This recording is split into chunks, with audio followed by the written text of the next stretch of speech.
Hello, I am the Irish guy, and this is a rant about first the Champions League this season, and yeah, don't worry, second half of the video I'm going to launch into the ghastly Club World Cup, but be prepared lads, because right now I'm about to get more frustrated than Courage the Cowardly Dog. I have really tried to be fair and give this new Champions League format a bash. I have tried to be open-minded. I mean, when they announced that they were changing the format, I didn't start immediately flinging dog food at the walls, despite the fact I haven't had a dog since my neighbor ate my pug in 2012. If there's one thing that football supporters hate, it is change. I mean, lads, most of you want the awful bunker back. So when we heard that the 24-25 Champions League season had been tweaked, yeah, I'm guessing there were some people reacting to this news as if they'd just been told that their mum is remarrying someone who served 20 years for eating his kids.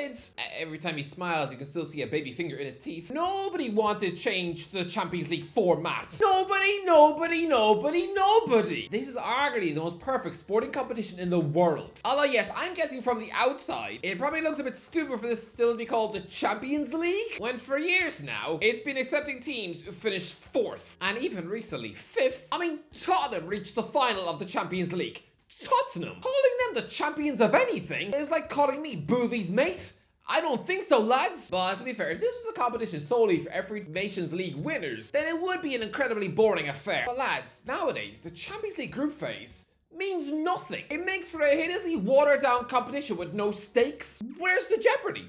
There isn't any. It's just games and games and games. A bunch of pointless, meaningless matches. I mean, lads, there were so many matches that, last game week, Liverpool beat Real Madrid and nobody cared. Do you think any Madridistas were seriously howling at the moon? Do you think they went home to their wives and were so depressed that they chose to lick Katsik off the floor? No, because this match didn't mean anything. None of them do. I mean, lads, take a big money generator like Manchester United, for example. We are at a stage now where they could finish 5th in the Premier League and 24th in the Champions League and still be in contention to become champions of Europe after Christmas. Which is so mad. They are making it so easy for the big, powerful, rich clubs to fail and still win. I mean, that's like if Simon Cowell's son was at school, and with the club keen to keep the multimillionaire on side for donations and such, they just turn a blind eye to the kid constantly feeding his homework to the dog. But when it comes to the big end of year final exam, oh yeah, the teacher scribbled the answers on his pencil case. Because yes, the top 8 automatically qualify for the last 16, sure. But let's be real, as long as you finish between 9th and 24th, you're still squeaking yourself a playoff. And that playoff is just a lucky get out of jail free card. I mean, that's PSG have been woeful in the Champions League this season. I mean, for a team who are preparing for a FIFA Club World Cup in June, where they'll face Atletico Madrid, Botafogo, and weirdly, Seattle Sounders? Lads, don't get me started on that competition. It makes less sense than any M. Night Shyamalan film. Christ, with Mamelodi Sundowns sounds like a brand of cheap-ass butter for your toast. I mean, lads, if you were to finish in the bottom 12 of this Champions League table, then that's about as grim as finishing bottom of Luke Pingu's quiz. It means you should probably phone home and admit to your mum that you have got raisin pie for brains. The bottom 12 should be reserved for minnows from the Hungarian mountains. Clubs who've got stadiums no bigger than airport toilets and the budget of a single mum at Christmas. Yeah, guess what?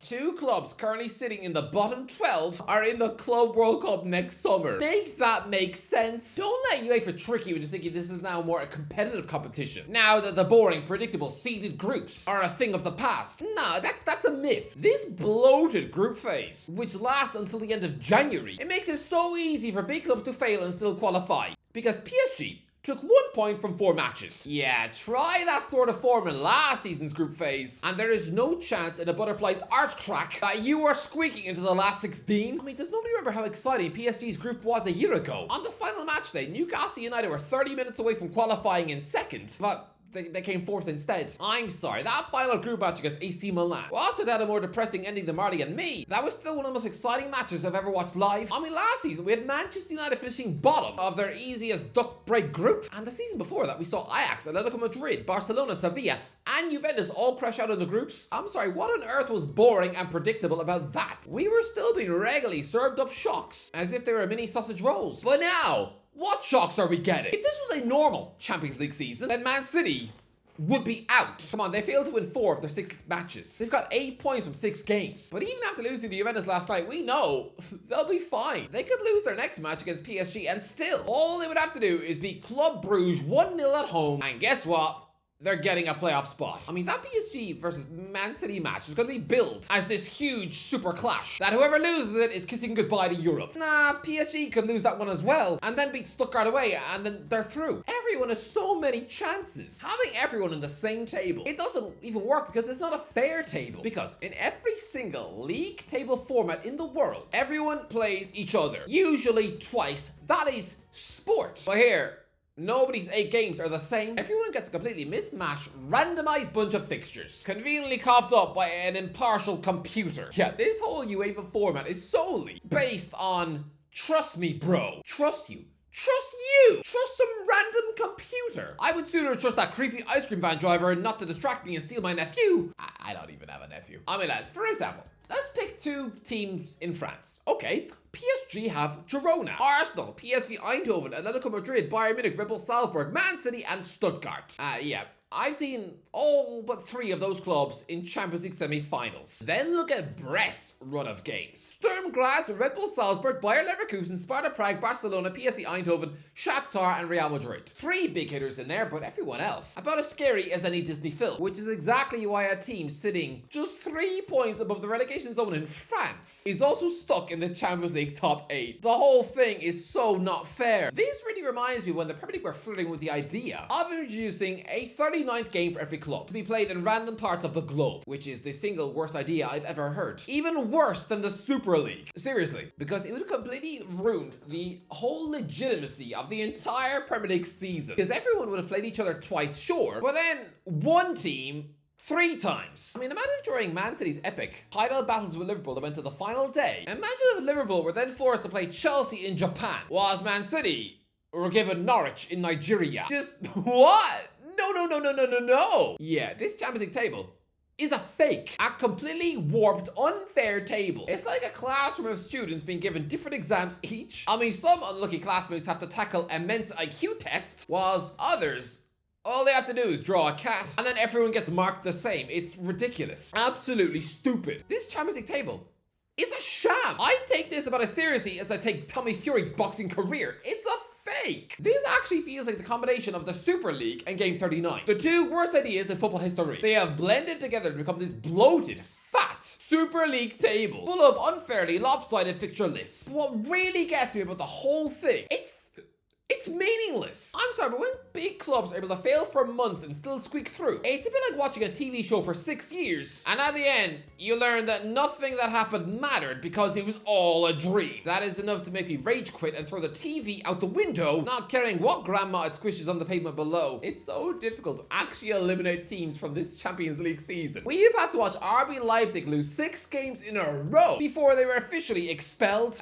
Guess what, sunshine? Lose even 3 matches in a row last season, and that would be you gone. Leipzig have had to spectacularly implode and choke like your grandma eating shreddies. But even then, Atletico Madrid, Juventus, Liverpool, Celtic, Inter Milan, and Aston Villa, that was a monstrously tough fixture list. And Marco Rose's boys were competitive in every match, only losing by more than 1 goal once. Weirdly, against Celtic, which was on paper the easiest match. So it's not like they were this bunch of horrendously sloppy worms. No, they were just killed by the supercomputer deciding to single-handedly ruin their European season. Honestly, justice for Marco Rose. These massive games don't mean anything. They're just games for the sake of games. Aston Villa beating Bayern Munich was cute and a nice moment for the fans, but it didn't mean anything. In the previous Champions League format, you only get 6 games. So getting a huge win over a big dog, it meant something. Like Newcastle flattening PSG. But now, no, again, Villa could finish 24th, 4 places lower than when they got relegated from the Prem. And they'll still get a 2-legged playoff to qualify for the last 16. Can you just appreciate how bonkers that is?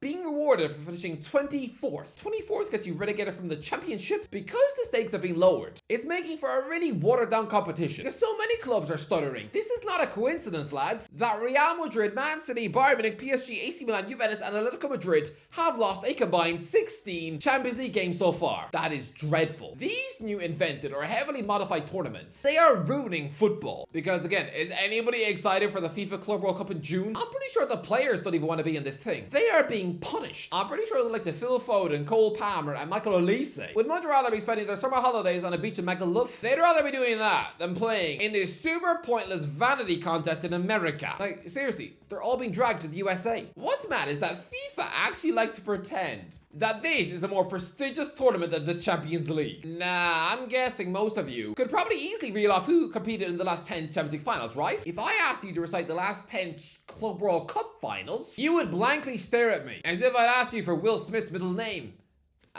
It's Carol, by the way. You want to talk about predictability? These are the most one-sided finals in the world because since 2005, the Champions League winners from Europe have won all but 2 finals. Liverpool lost to Sao Paulo in 2005 and Chelsea lost to Corinthians in 2012. That's it, with Rafa Benitez losing both. Wow, for such a serial cup specialist like him, that man was severely allergic to the FIFA Club World Cup, losing with English giants against Brazilian sides twice. But yeah, here's a bunch of recent beaten finalists. Shout out when you remember these teams in the Club World Cup final. LDU Quito, TP Mazembe, Raja Casablanca, San Lorenzo, Kashima Antlers, Alain UANL, Palmeiras, Flamengo, Al Hilal. No, nobody has ever cared about that competition. We're now at a point where FIFA needs to be left without a TV broadcaster for next summer's competition, and so it's instead being broadcast on the Zone for free. Sorry, let me get this straight. So you have to pay DAZN £15.99 to watch Misfits boxing, full of fame-hungry YouTubers windmilling each other with technique that looks like it was pulled straight off Cartoon Network. And yet on the same channel, the most prestigious club football tournament in the world, is free, costing less than a Twix. DAZN are telling you that Gibb versus Slim has more eyeballs on it than Bayern Munich versus Auckland City. And they're right. The only time this tournament might get any sort of a glimmer of attention from me is if Inter Miami wind up playing Man City to see a Pep Messi reunion, but that's it. I mean, at least the final will be Man City versus Real Madrid, so it'll actually be a competitive all-European match for once, instead of what the final usually is, which is a European giant with massive resources bullying some poor team from Mexico or Japan. This whole thing is a money grab, proven by the inclusion of Inter Miami, because traditionally that slot is filled by the defending champion of the host nation. Inter Miami are not the MLS champions. Now, this spot should have gone to David Beckham's former club,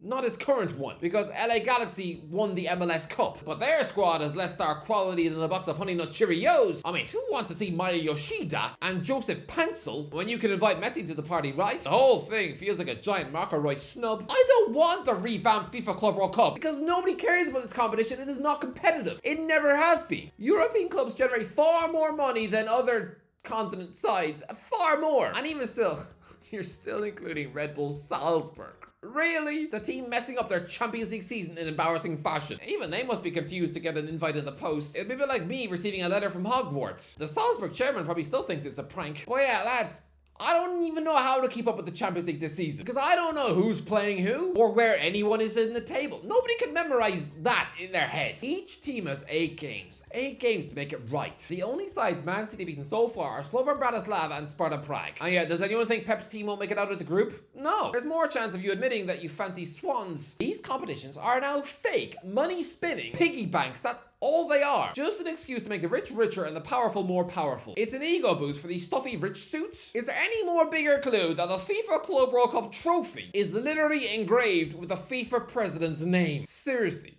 who on earth wants to lift a trophy with that bald egg's autograph scribbled on it? Yuck! Anyway, that's the end of it. Let me know, what do you think of the Champions League and the new Club World Cup? Let me know in the comments, alright? Because I think it's absolutely poor. Anyway, that's the end of the video. Let me know in the comment section what you think. Let me know. If you enjoyed the video, don't forget to go like, share, as always. I'll talk to you in a while.